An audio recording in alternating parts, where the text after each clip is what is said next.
Apa nih? Astagfirullah.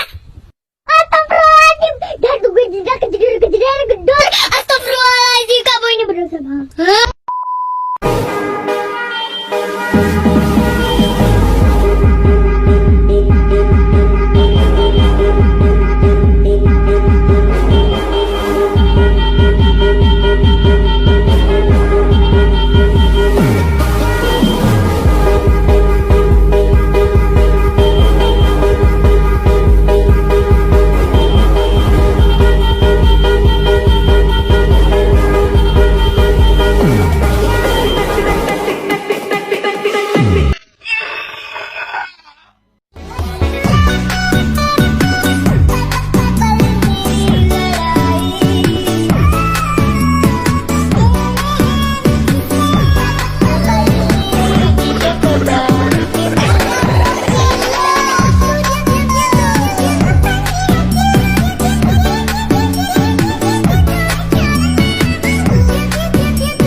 Halo, assalamualaikum guys. Welcome to my podcast di Konoha Show. Kali ini kita kedatangan tamu, di mana dia adalah seorang pengusaha muda sukses di bidang perbatikan. Beliau juga adalah salah satu orang yang masih membangun budaya kita Indonesia. Nah, daripada penasaran terus, langsung saja kita sambut. Ini dia pengusaha Pajar Batik Muhammad Ferdi. Halo Pak. Halo juga. Silakan duduk Pak. Oh iya, terima kasih. Bapak jadi bintang tamu saya hari ini. Kenalin dong nama lengkapnya siapa? Oke, perkenalkan nama saya Muhammad Ferdi Nursa. Saya adalah seorang pengusaha di bidang batik. Wah, pengusaha ya guys, pengusaha batik lagi. Karena kan di zaman sekarang tuh udah mulai jarang tuh pengusaha batik. Kok Bapak bisa sih jadi pengusaha batik? Itu gimana ceritanya ya Pak? Awal-awalnya saya juga tidak begitu menekuni dalam bidang bisnis batik ini. Saya juga dulunya adalah penggemar batik, sekaligus saya adalah penjual kemeja-kemeja yang ada di pasaran. Seiring berjalannya waktu, pemasaran kemeja semakin banyak, persaingan para pedagang-pedagang di pasaran semakin ketat. Pada waktu itu saya ingin merubah pola pikir saya dan ingin merubah kreatif saya untuk merilis bisnis di bidang batik. Oh, jadi dulu Bapak itu penjual kemeja ya awalnya. Kok bisa jadi penjual batik? Ya dulu saya emang seorang penjual kemeja, karena semakin kesini penjual kemeja di pasaran semakin banyak. Saya dulu pernah putus asa dan pernah berhenti kerja selama kurang lebih 4 tahun. Akhirnya saya ingin beralih profesi untuk menjual kain batik supaya dapat melestarikan budaya di negara kita. Awalnya Bapak mengerjakannya sendiri atau ada yang bantu atau ada karyawan? Saya kerjain sendiri. Jadi bisa dibilang Bapak ini awal merintis tuh emang benar-benar berjuang sendiri ya? Ya, bisa dibilang begitu. Wah, hebat sih. Ini kalau saya jalanin pasti udah nyerah duluan ya Pak? Ya, perlu tekad yang kuat Pak, bisa seperti ini. Ngomong-ngomong, Bapak merintis usaha ini udah berapa lama ya? Kurang lebih sekitar 5 tahun. Kan cenderung tadi sih. Aduh. Lu. Ngomong-ngomong, Bapak merintis usaha ini udah berapa lama ya? Lumayan sih, sekitar dari 2001 sampai sekarang. Dan alhamdulillah saya mulai merintis desain-desain baru. Salah satunya apa tuh? Saya merintis desain di bidang batik modern.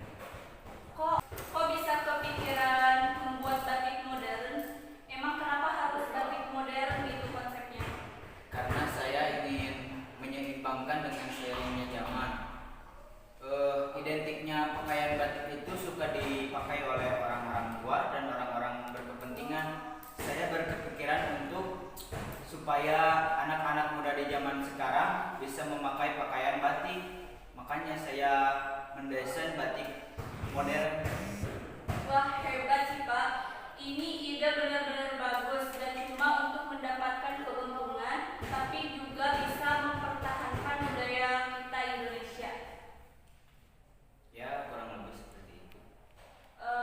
Sekarang kan Bapak udah sukses nih, pasti banyak karyawan dong. Kurang lebih ada berapa karyawan yang Bapak boleh tahu? Sekitar 70 karyawan di satu cabang. Dan alhamdulillah saya sekarang sudah mempunyai beberapa cabang. Satu cabang 70 karyawan, ini baru satu cabang loh Pak. Emangnya ada berapa cabang ya?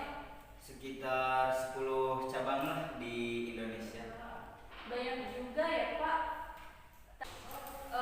Waktu cabang atau pusatnya yang pertama di mana ya Pak? Oh, untuk cabang pusatnya itu ada di tempat kelahiran saya, yaitu di Garut. Anda tahu Garut? Tahu lah. Seperti itulah. Terus keluarga Bapak gimana responnya pas tahu Bapak menjual batik terus jadi pengusaha sukses kayak sekarang? Ceritanya gini ya. Dulu itu kan saya seorang pedagang kemeja-kemeja yang bisa dibilang lah kayaknya itu standaran. Pada waktu itu penjual-penjual kemeja di pasaran itu semakin membludak. Otomatis para pesaing atau para pedagang mulai bersaing ketat di pasaran. Saya putar balik otak untuk saya putar balik otak untuk mencoba menggeluti bisnis di bidang batik. Awalnya respon orang tua saya tidak begitu baik dikarenakan untuk mengembangkan suatu bisnis itu harus diperlukan modal. Nah, dulu orang tua saya tidak mempunyai modal untuk mengembangkan bisnis ini. Karena saya bertekad untuk membangun bisnis dan saya ingin sukses, jadi saya berdoa kepada Allah untuk supaya dilancarkan untuk dalam mengembangkan bisnis ini. Dan alhamdulillah Allah mendengar doa-doa saya dan sampai sekarang saya bisa sukses seperti ini.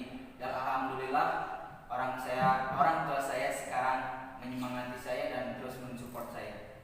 Keren ya Pak. Ngomong-ngomong, batik ini kok dikasih nama Pak Jaya ya? Karena kan dari sekiannya banyak nama, kenapa harus nama Pak Jaya Batik? Dan kenapa nggak pakai nama Bapak sendiri gitu?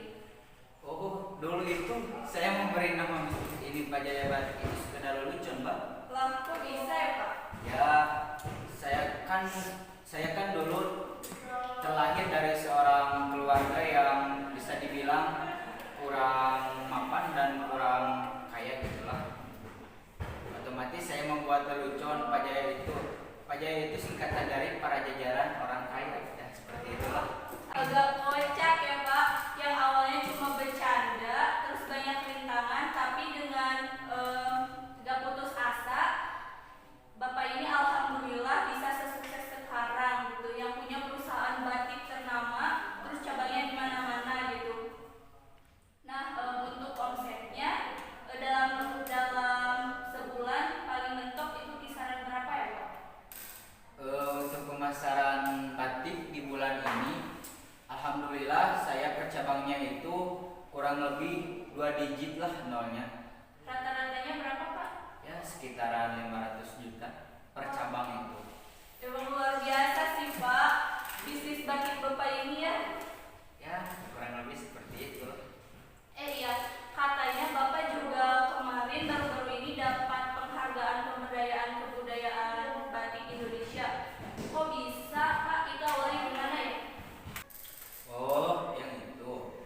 Saya juga merasa senang dan merasa amat bangga karena gimana ya? Saya tidak akan mengetahui dan saya tidak menyangka bisnis saya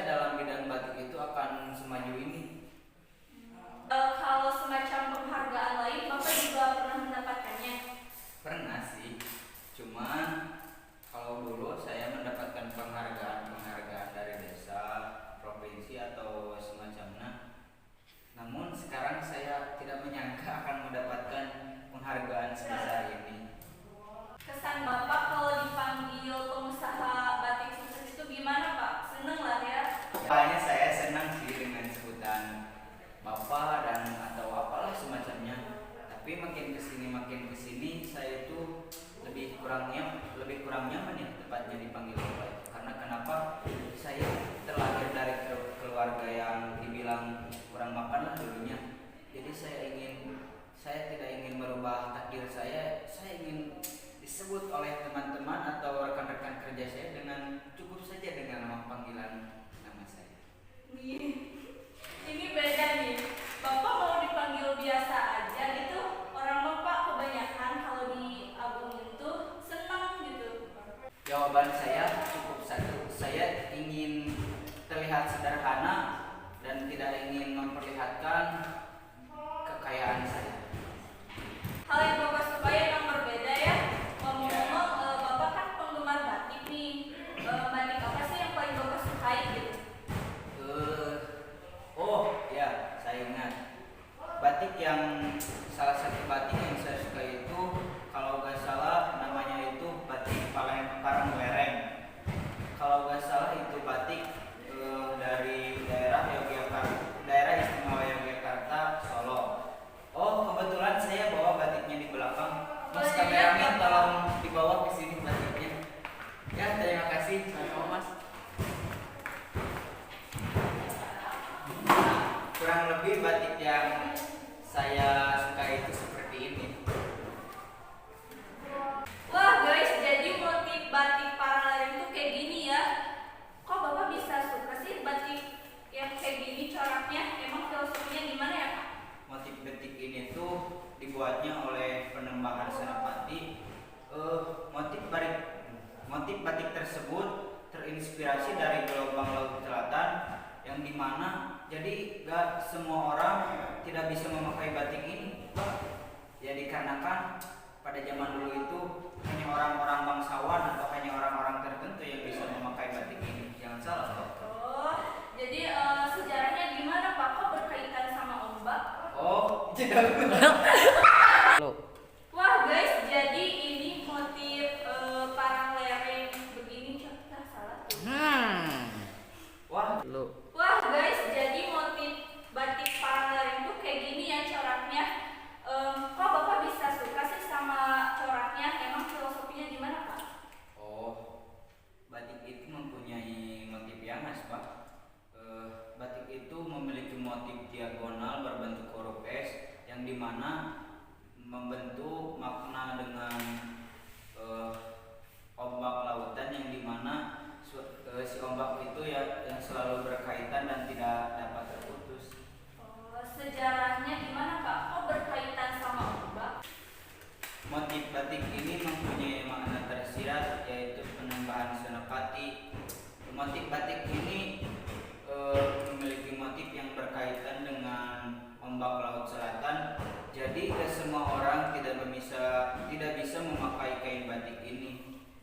Pada zaman dulu kain batik ini selalu digunakan oleh bangsawan. Jadi tidak sembarangan orang bisa memakai batik seperti itu. Sejarahnya aja bikin kaget ya guys. Ini maknanya pasti hebat nih. Maknanya apa Pak? Makna motif batik itu adalah motif ini mempunyai makna tersirat, yakni ombak lautan dengan tenaga dalam yang disimpulkan tidak pernah menyerah ya, yang bermakna tidak pernah menyerah. Sedangkan kontinuitasnya bermakna perjuangan yang tak pernah berhenti. Garis miring diagonal ya, garis miring pada motif batik Paranglereng melambangkan kekuasaan, kebesaran, kewibawaan dan kecepatan gerak. Jadi kayaknya batik yang Bapak sukai ini memiliki hubungan kesinambungan ya dengan perjuangan Bapak. Ya, begitulah saya berjuang sampai saat ini. Bapak berjuang merintis usaha ini dari awal yang sulit, pasti punya trik dan rahasia. Oh, teknik dan rahasia? Tidak. Pada intinya saya merintis batik ini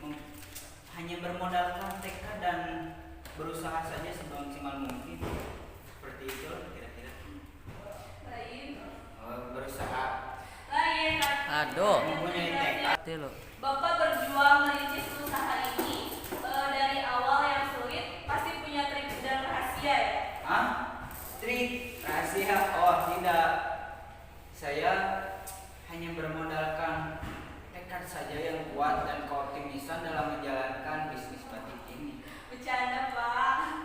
Oh, seperti itu. Bapak juga boleh kok ngasih saran atau tips and trik nih buat kawan-kawan di sini agar termotivasi untuk belajar dari kisah perjuangan Bapak ini. Ada Pak? Saran saya cuma satu ya. Kalau Anda ingin menjalankan sebuah pekerjaan atau ingin sukseslah, saran saya cuma satu: berdoa kepada Allah dan berusaha sebaik mungkin. Tanamkan sifat optimis dalam diri Anda, karena saya percaya Allah akan melancarkan apa yang Anda inginkan. Oke. Wah guys, nih kalian harus meniru nih hal seperti ini nih. Karena di zaman sekarang tuh kebanyakan orang gak mau berusaha gitu, maunya yang sudah ada gitu. Oke guys, kita harus pamit. Jadikan podcast kami bersama Prof. Ferdi sebagai motivasi dan jembatan kalian untuk berkembang dan meraih kesuksesan. Makasih Prof. Ferdi udah datang ke sini. Sama-sama, Pak. Oke, dan saksikan setelah ini bersama Pak Jaya Batik di Konoha Show akan ada terkuis. Jangan lupa saksikan guys. Bye. Pak Jaya Batik Fashionable. Sekali lagi Pak Jaya Fashionable. Itu Mas. Hai pemirsa, mau bagi-bagi hadiah nih dari Pak Jaya Batik. Langsung saja. Pak Jaya Batik adalah perusahaan karya anak bangsa Indonesia, merupakan perpaduan antara seni dan teknologi yang disertai kebudayaan. Oleh leluhur bangsa, batik Indonesia dapat berkembang sampai pada suatu tingkatan yang tidak ada bandingannya, baik dalam desain atau motif maupun prosesnya. Perayaan memperingati Hari Batik Nasional adalah tanggal 2 Oktober.